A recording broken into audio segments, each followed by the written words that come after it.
The cost of dominance.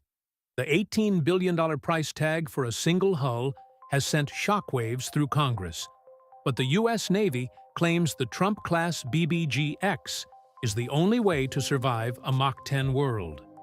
At 35,000 tons, the USS Defiant is a massive departure from the stealthy, smaller ships of the last 2 decades.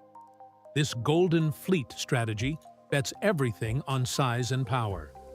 To field the 600-kilowatt lasers and electromagnetic railguns required to stop modern drone swarms and hypersonic missiles, the Navy needed a ship that functions as a floating nuclear power plant. Critics call it a giant target and a fiscal disaster, arguing that $18 billion could buy an entire fleet of smaller, expendable drones. But the Pentagon's truth is simpler.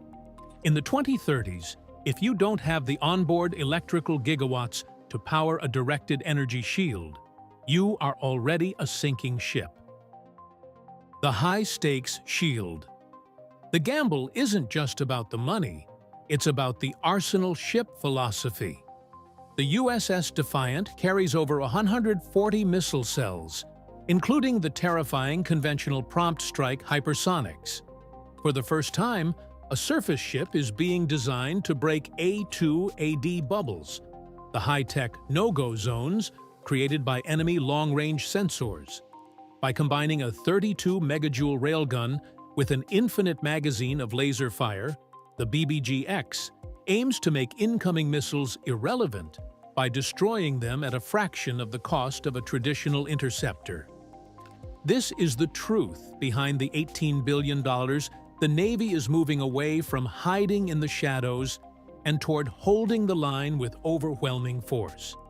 If the USS Defiant succeeds, it resets the balance of power in the Pacific for 50 years.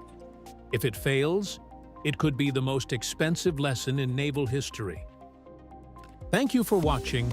Don't forget to hit that like button and also please subscribe to our channel so that we can continue to bring you more great stories from the U.S. military and their allies around the world.